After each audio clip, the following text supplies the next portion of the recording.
다니엘 제11장.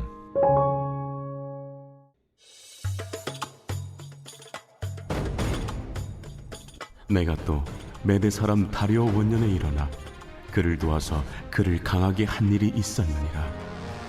이제 내가 참된 것을 내게 보이리라. 보라, 바사에서 또 새 왕들이 일어날 것이요, 그 후에 넷째는 그들보다 심히 부요할 것이며, 그가 그 부요함으로 강하여진 후에는 모든 사람을 충동하여 헬라 왕국을 칠 것이며, 장차 한 능력 있는 왕이 일어나서 큰 권세로 다스리며 자기 마음대로 행하리라.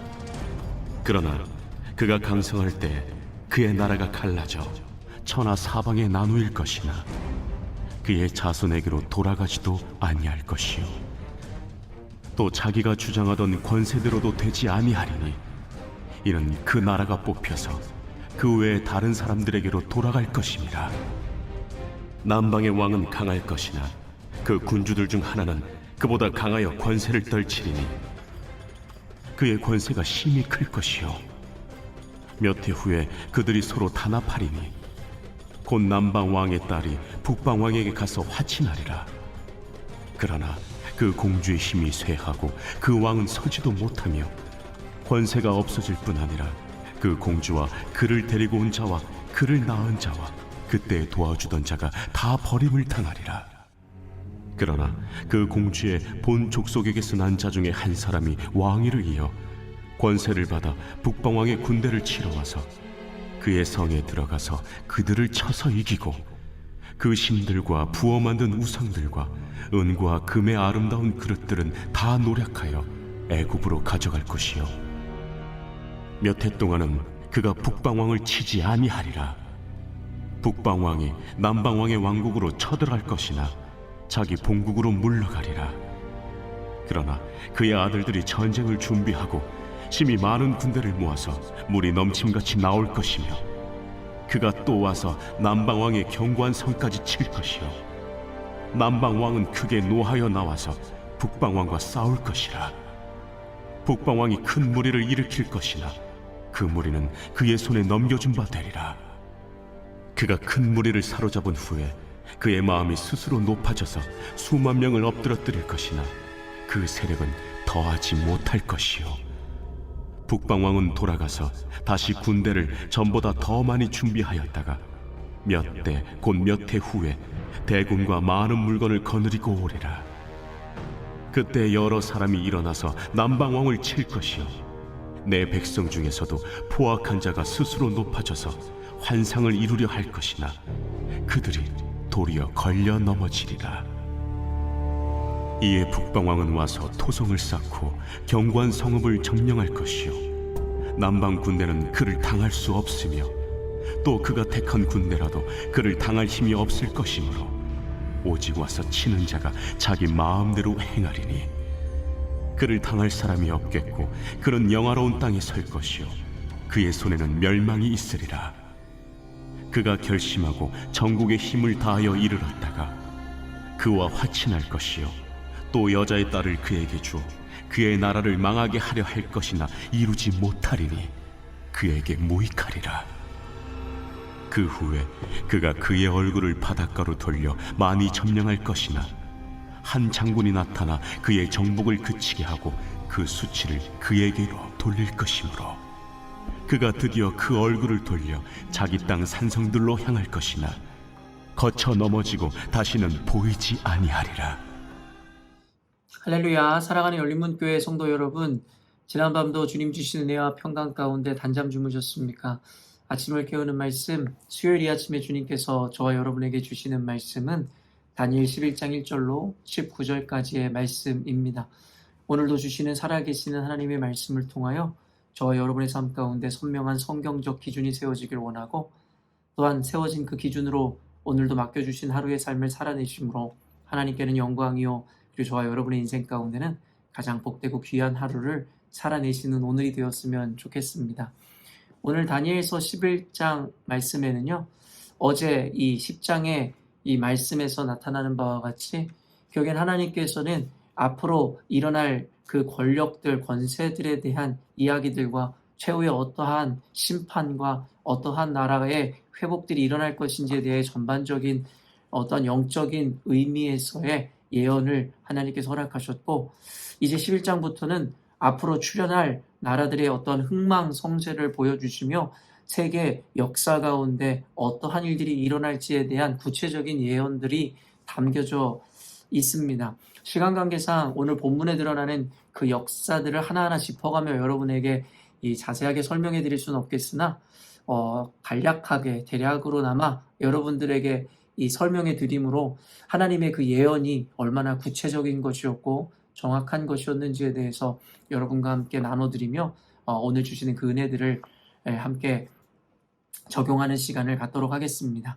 1절에서 2절 보면요, 내가 또 메대 사람 다리오 원년에 일어나 그를 도와서 그를 강하게 한 일이 있었느니라. 이제 내가 참된 것을 내게 보이리라.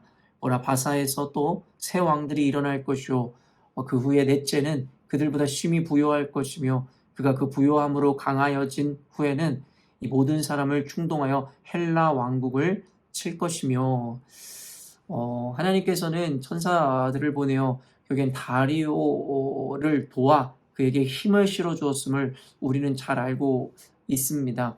결국에는 하나님께서는 바사 왕의 손에 이 바벨론 왕국을 넘기셨고, 바벨론에 이어 바사, 그 페르시아가 그 패권을 쥐게 되었음을 우리는 너무나 잘 알고 있죠.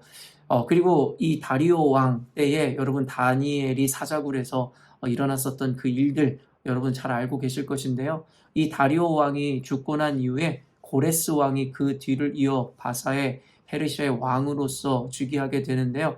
오늘 성경에 나오는 그 이후에 새 왕들이 일어난다라는 것은 바로 고레스 왕 이후에 새 왕들에 대한 이야기고, 결국에는 넷째 왕은 그들보다 심히 부요할 것이다 라고 얘기했는데, 이 넷째 왕은 여러분이 너무나 잘 알고 있는 크세르크세스 왕입니다.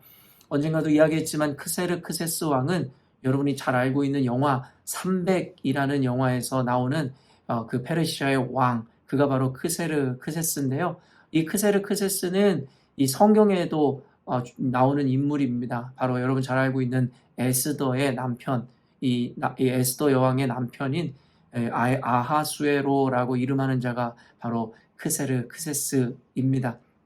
그래서 여기 넷째 왕은 이 크세르크세스 아하수에로 왕은 결국에는 그 이전의 왕들보다 심히 부요했으며 강한 권력을 갖고 있었다라고 성경은 이야기하는데요.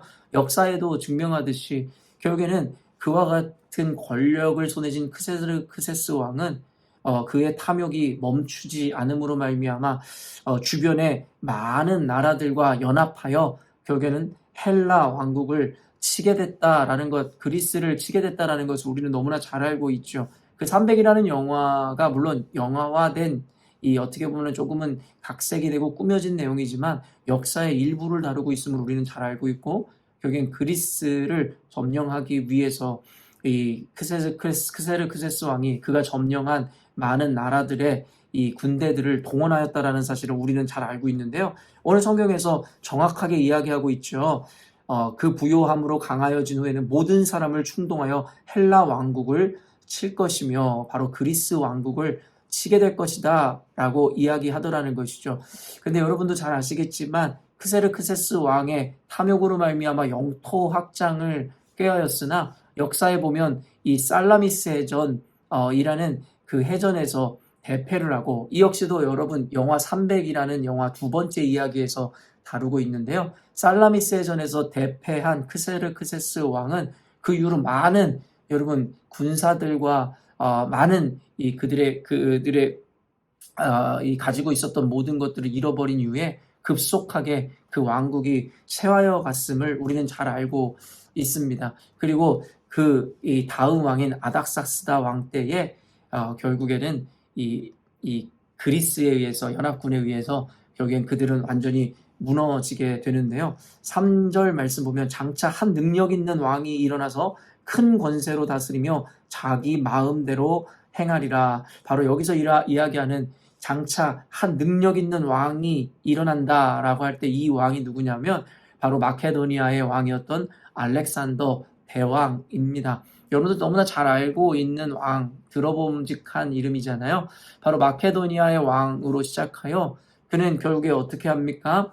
유럽과 아시아 그리고 아프리카를 잇는 그 모든 이곳에 대제국을 건설하였고요. 많은 나라들을 전쟁으로 결국에는 자신의 국가로 왕국으로 삼아버렸음을 우리는 너무나 잘 알고 있더라는 것이죠. 그가 여러분 그렇게 마음껏 휘저어가며 나라들을 다스려가고 그의 대제국을 건설했다라는 것을 우리가 너무나 잘 알고 있는데 성경에서는 바로 그 알렉산더 대왕에 대해서도 분명하게 이야기하고 있더라는 것이죠. 그런데 4절 보니 그러나 그가 강성할 때에 그의 나라가 갈라져 천야 사방에 나누일 것이나 그의 자손에게로 돌아가지도 아니할 것이요 또 자기가 주장하던 권세대로 되지 아니하리니 이는 그 나라가 뽑혀서 그 외에 다른 사람에게로 돌아갈 것임이라.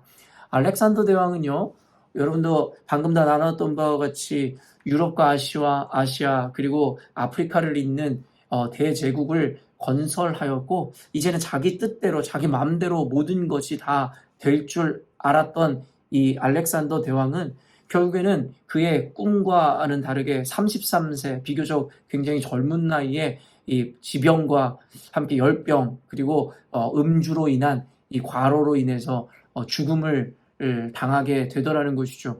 그런데 여러분 그 역사의 기록을 보면 여러분도 아시겠지만 그는 유언으로 자신의 아들에게 자손에게 그 왕위를 물려주겠다라는 유언을 하지 않음으로 말미암아 그 이후에 알렉산더 대왕의 신하였던 자들에 의해서 나라는 3등분 내지는 4등분으로 갈라졌다라는 것을 여러분 너무나도 잘 알 것입니다. 여기 얼마나 구체적으로 성경에 예언되어 있습니까? 그의 자손에게로 돌아가지도 아니할 것이요 그리고 천하 사방으로 나뉘을 것이라고 이야기하고 있는데요. 여러분 역사를 보시면 여러분도 아시겠지만 결국엔 그 나라는 바로 카산데르, 셀류크스, 프톨레마이오스 그리고 리시마쿠스 아까도 이야기한 알렉산더의 신하들에 의해서 여러분 이 4등분되어 나라가 나뉘게 되더라는 것이죠. 성경에서는 사방으로 나뉜다라는 것에 대해서 분명하게 이야기했고 심지어는 그 알렉산더 자손에게 그 땅이 돌아가지도 않았다라고 분명하게 예언하고 있다라는 것이죠. 그 외에 다른 사람에게로 돌아간다. 결국엔 여러분 그 이후에 이 두 왕의 갈등에 대해서 남방왕과 북방왕의 갈등 그리고 긴 어떤 전쟁의 서막에 대해서 이후 본문에는 쭉쭉쭉쭉 나오고 있는데요. 거기서 이야기하는 남방왕은 결국에 아까 그 4명의 알렉산더 대왕의 신하 중에 한 명인 프톨레마이오스 왕조고 그리고 북방왕으로 표현된 이 왕조는 바로 셀류크스 왕조입니다.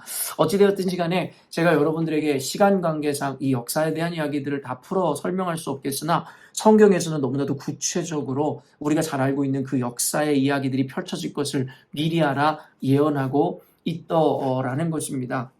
사실은 성경 말씀을 보면 얼마나 놀랍고 그리고 결국 조작될 수 없는 하나님의 정말 살아계신 이 말씀인지에 대해서 우리는 너무나도 잘 알 수 있을 것 같은데요. 이와 같은 역사적 사건을 보면서 우리는 결국엔 하나님께서 모든 것을 다스리고 계시고 역사하고 계시며 미리 알고 인도하고 계심을 우리는 보게 되더라는 것입니다.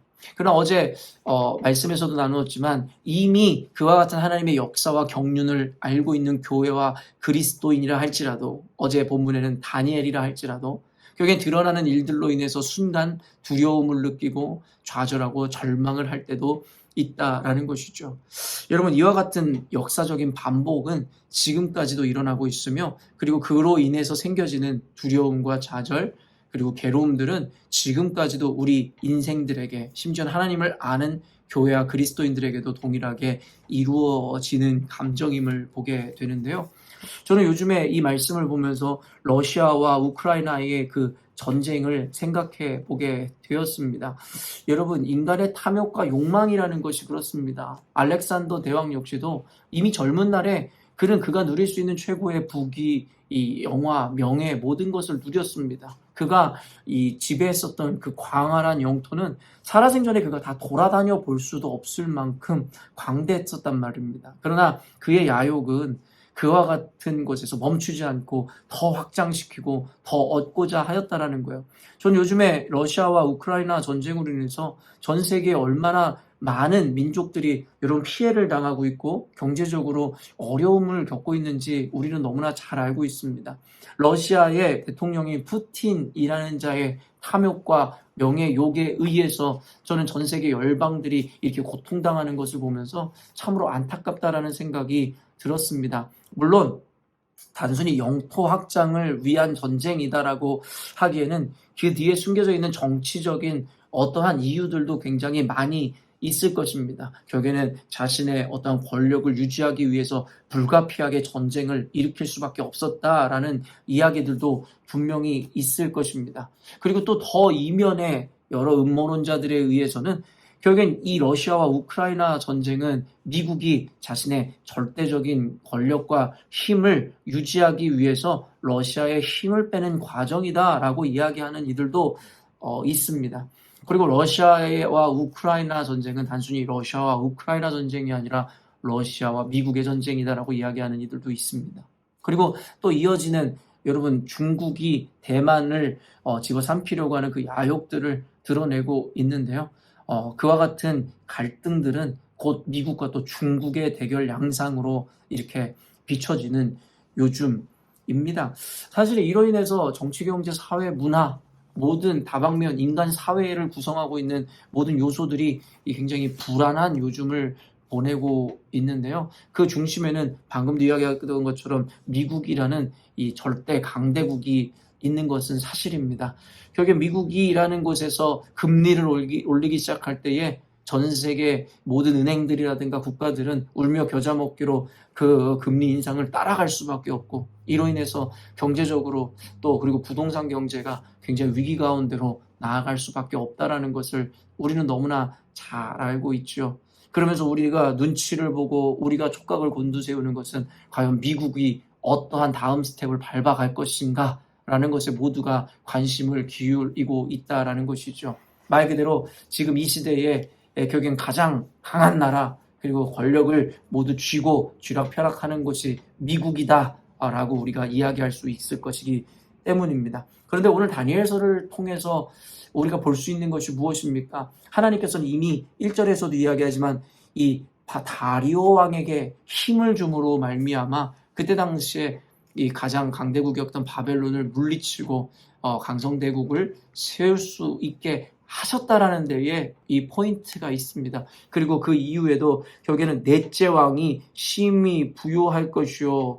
그리고 결국에는 그로 인해서 그를 충동하여 결국에는 많은 나라들을 동원하여 헬라 왕국을 치게 하실 것이다 라고 예언되어 있으며 결국에는 그 이후에는 또 알렉산더 대왕이라는 자가 일어나 바사를 물리치고 페르시아를 물리치고 또 그리스라는 이 대국을 세우게 될 것이다 라는 이 역사 가운데 결국에는 하나님께서 그 역사를 주관하시고 이미 알고 계시고 계획하심으로 이와 같은 권세를 세우기도 하시고 물리치기도 하심을 우리들에게 분명히 보여주더라는 것이죠.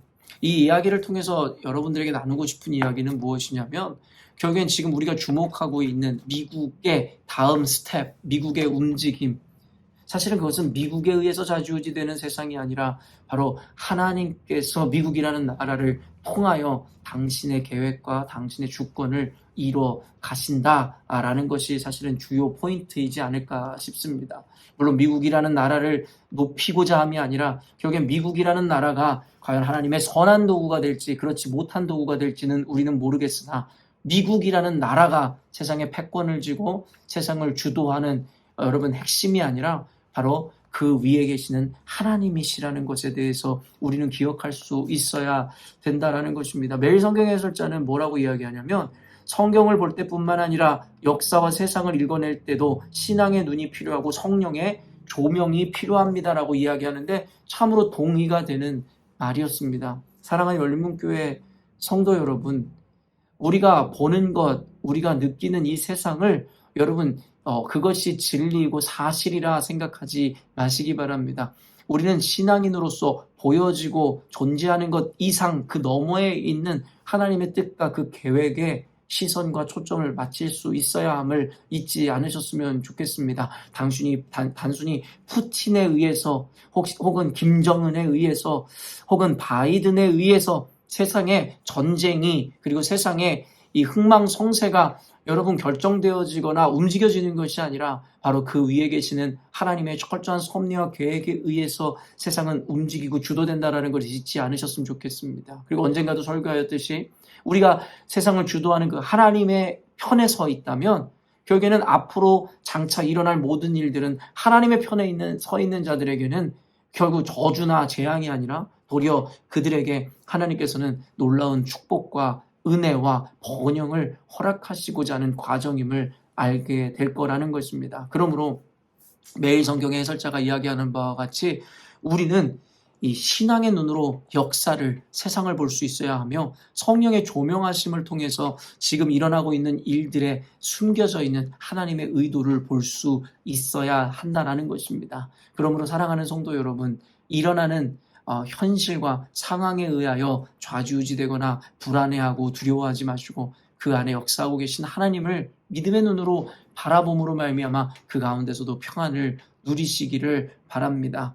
안타깝게도 앞으로 불확실한 미래 또 경제적인 상황이 펼쳐진다는 것을 모든 경제학자들이나 모두가 예언하고 예견하고 있지만 그럼에도 불구하고 그들보다 더 위에 계신 그 하나님의 주권과 섭리, 역사를 바라보시고 또 믿고 신뢰함으로 말미암아 그와 같은 이 좋지 않은 부정적인 예견함에서도 우리는 평안함과 기쁨과 자유함을 누릴 수 있어야 할 줄로 믿습니다. 사랑하는 성도 여러분, 문제보다 크신 하나님, 역사를 주관하시는 하나님을 기억하심으로 오늘도 여러분 인생 가운데 크고 작게 일어나는 해프닝들과 사건 사고들 가운데서도 하나님 앞에 시선과 초점을 맞춤으로 말미암아 평안을 누리시는 저와 여러분이 되었으면 좋겠습니다. 함께 기도하겠습니다. 하나님 아버지 감사합니다.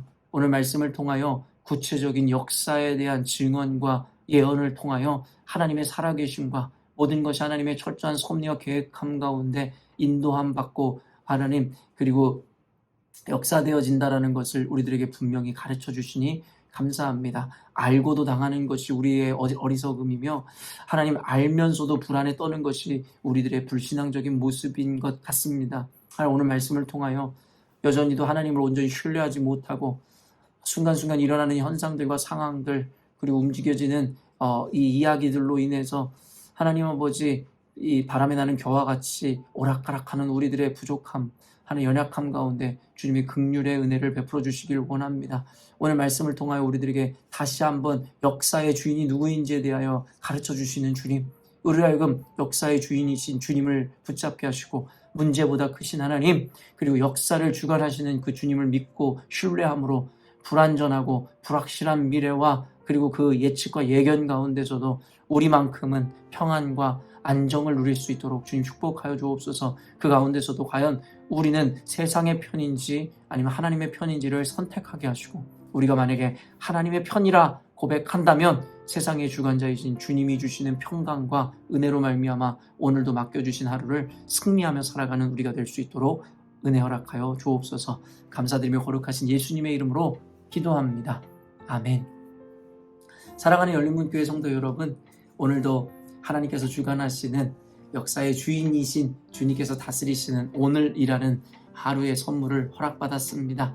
오늘을 살아가는 가운데 크고 작은 많은 일들 가운데서도 역사의 주관자 되시는 주님을 바라보심으로 말미암아 그 가운데 하나님께 영광을 올려드리고 늘 평안함을 누리시는 저와 여러분이 되었으면 좋겠습니다. 아침을 깨우는 말씀은 내일 아침에 또 만나도록 하겠습니다.